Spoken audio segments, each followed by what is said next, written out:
വിവിധങ്ങളായ ശരീര അവയവങ്ങൾക്ക് കരം പ്രഖ്യാപിച്ച ഒരു നാട്, അത് ഈ മനുസ്മൃതി അടിച്ചേൽപ്പിച്ച ജാതി വ്യവസ്ഥയുടെ പരിണതഫലമായി നമുക്ക് നൂറ്റാണ്ടുകളോളം സഹസ്രാബ്ദങ്ങളോളം ഈ നാട് പേറിപ്പോയിട്ടുള്ളതല്ലേ?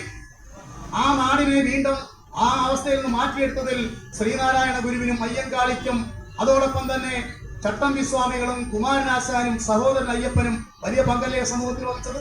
ക്രിസ്തീയ മിഷണറിമാർ വലിയ പങ്ക് വഹിച്ചിട്ടില്ലേ? ക്രിസ്തീയ മിഷണറിമാരെ ഇന്ന് തള്ളി പറയുന്നു. അവരാണ് ഈ രാജ്യത്ത് ഇംഗ്ലീഷ് വിദ്യാഭ്യാസം കൊണ്ടുവന്നത്. കോട്ടയത്തെ CMS കോളേജ്, ആ CMS കോളേജ് ആദ്യം സ്ഥാപിച്ചുകൊണ്ട് കേരളത്തിൽ ഗ്രാമർ സ്കൂൾ ഉണ്ടാക്കിയതും സയൻസ് പഠിക്കണമെന്ന് പറഞ്ഞതും ക്രിസ്തീയ മിഷണറിമാരല്ലേ? ക്രിസ്തുമത പ്രചാരത്തിനോടൊപ്പം പള്ളിക്കൂടങ്ങൾ കൂടി സ്ഥാപിച്ചുകൊണ്ട് കേരളത്തിൽ വിദ്യാഭ്യാസത്തിന്റെ വലിയ പുരോഗതി ഉണ്ടാക്കിയെടുത്തത് ആരായിരുന്നു? ക്രിസ്തീയ മിഷണറിമാരല്ലേ? റവറന്റ് മീഡിനെ പോലെയുള്ള ആളുകൾ. റവറന്റ് മീഡ് എന്നൊക്കെ പറഞ്ഞാൽ ഇവിടെ ഈ രാജ്യത്ത് പലരും അധികം സംസാരിക്കാത്ത പേരുകളാണ്.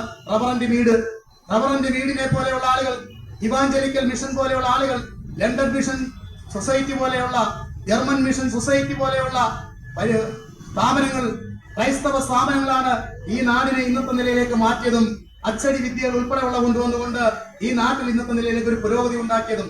കടൽ കടന്നു പോകുന്നത് നിക്ഷിപ്തമാണ്, അതോടൊപ്പം തന്നെ ഭൂമിയിലൂടെ ട്രെയിൻ ഓടിക്കുന്നത് കുഴപ്പമാണ് എന്ന് പറഞ്ഞ ഈ സംസ്കാരത്തെ മാറ്റിയിട്ട് സയൻസ് പഠിക്കണമെന്നും ലോക നിലവാരത്തിൽ ഭാരതം ഉയർന്നു വരണമെന്നും വിവേകാനന്ദൻ സ്വപ്നം കണ്ടതുപോലെ പ്രവർത്തിച്ചവർ, ഞാനിവിടെ പറഞ്ഞ ഈ സാമൂഹ്യ പരിഷ്കർത്താക്കളും ക്രിസ്തീയ മിഷണറിമാരും എല്ലാം കൂടെ ചേരുന്ന വലിയൊരു കൂട്ടുകെട്ടാണ് എന്നുള്ള യാഥാർത്ഥ്യം നമ്മൾ മനസ്സിലാക്കേണ്ടതില്ലേ?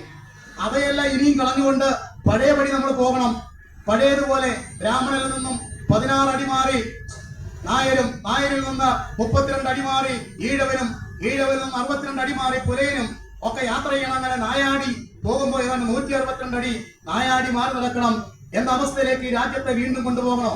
വീണ്ടും കുമാരനാശാന്മാരുണ്ടാകണം, മന്നത്ത് പത്മനാഭന്മാരുണ്ടാകണം, അയ്യങ്കാളിമാരുണ്ടാകണം. ഈ രാജ്യത്ത് മിഷണറി പ്രവർത്തനങ്ങൾ വീണ്ടും ഉണ്ടാകണം. ഇതാണ് നമ്മുടെ നാടിന്റെ അവസ്ഥ. ആ അവസ്ഥയിലേക്ക് നമ്മുടെ രാജ്യത്തെ കൊണ്ടുപോകണം. എന്തിനു വേണ്ടി? 10 വോട്ടിന് വേണ്ടി, അധികാരം നിലനിർത്താൻ വേണ്ടിയാണ് BJP രാജ്യത്തെ ഈ നിലയിലേക്ക് കൊണ്ടുപോകുന്നത്. ഈ രാജ്യം വലിയ അപകടം നേരിടുന്നു. അയോധ്യയിലെ പ്രശ്നങ്ങൾക്ക് തുടക്കക്കാരായത് കോൺഗ്രസ് അല്ലേ? നിങ്ങളുടെ നരസിംഹ റാവുവിന് ഇപ്പൊ കൊടുത്തല്ലോ